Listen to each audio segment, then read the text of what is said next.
Dersimin ortasında gördüm yar seni. O kara kaşın gözün mest etti beni. Dersimin ortasında gördüm yar seni. O kara kaşın gözün mest etti beni. Söyleydi ver, ismin nedir? Söyleydi ver, ismin nedir?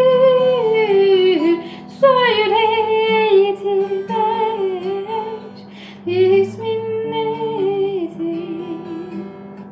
Söyleydi ver, ismin